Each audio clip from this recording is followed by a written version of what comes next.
Aujourd'hui, à Xbox.gros, on va parler de l'extension du jeu Les Poilus, l'extension aux ordres. C'est une extension de Fabien Riffaut et de Juan Rodriguez.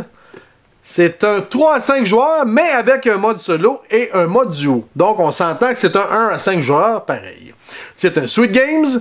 C'est un 30 minutes environ par partie. C'est un 10 ans et plus. Et notre édition date de 2015. Donc, premièrement, qui dit extension dit jeu de base. Si vous n'avez pas le jeu de base à la maison, eh bien, cancellez le projet.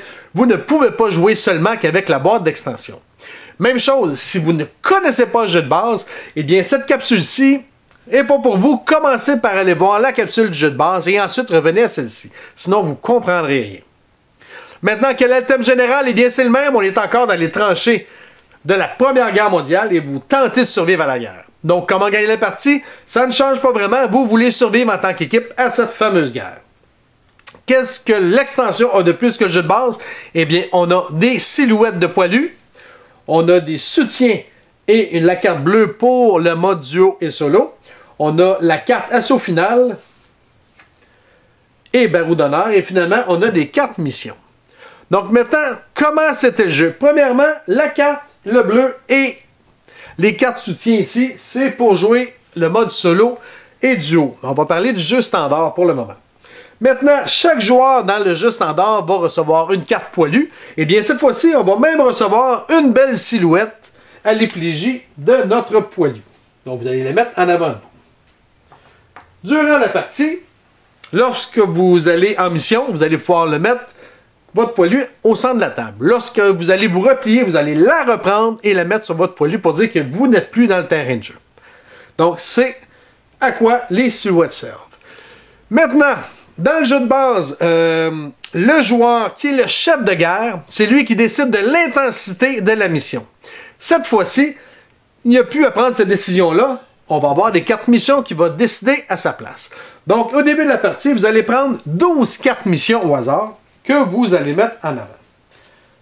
Donc, ces 12 cartes missions-là, ce sont les missions qui vont être disponibles durant votre partie. Ce qui veut dire que votre chef de guerre, lorsqu'il est prêt à partir en mission, plutôt que de décider de l'intensité, il va piger 2 cartes. Les cartes vont lui dire exactement combien de cartes chaque joueur va prendre. Donc, si on regarde celle du haut, ça va dépendre du nombre de joueurs. Donc, si on est 2 à 3 joueurs, on va prendre toute la gang de cartes. Et si on est 4-5 joueurs, tout le monde prend une carte. Sur celle-ci, c'est tout le monde prend 2 cartes, peu importe le nombre de joueurs.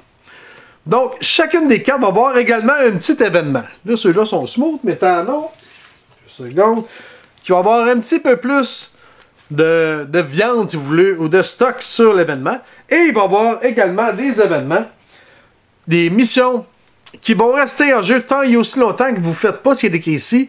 Cette carte-là va rester en jeu, peu importe la mission que vous êtes. Donc, il va falloir à un moment donné faire ça si vous ne voulez pas avoir trop de malus durant vos missions.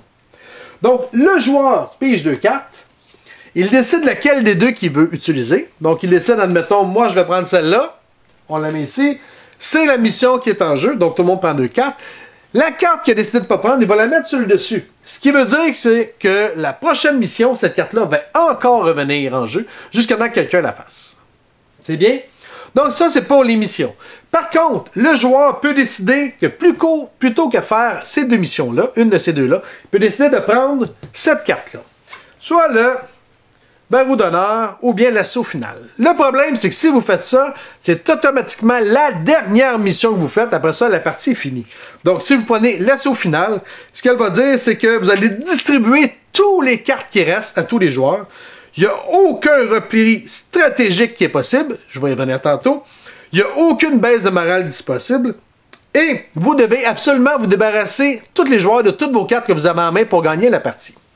Donc, ça, c'est la carte assaut final. Vous pouvez aussi décider de faire le barreau d'honneur. Encore là, c'est la dernière carte que vous allez jouer.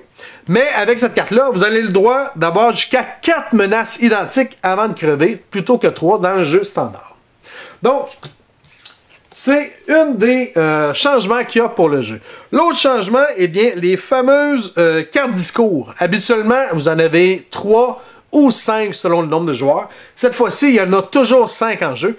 Et lorsque quelqu'un en utilise une, plutôt que de les renvoyer dans la boîte, eh bien, ils reviennent en jeu. Donc ça, c'est un des changements importants pour ce jeu-là.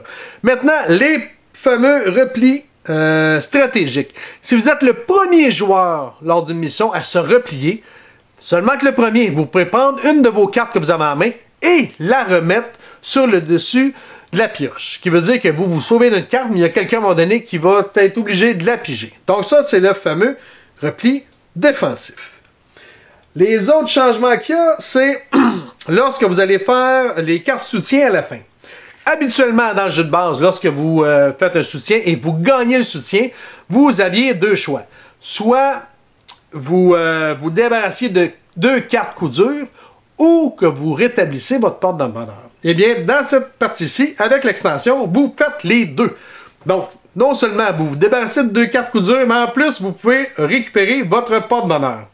Si c'est un soutien réduit, donc si c'est un soutien à la suite d'une mission que vous avez échoué, eh bien, vous allez pouvoir vous débarrasser d'une carte coup dur et en plus, rétablir votre porte-bonheur.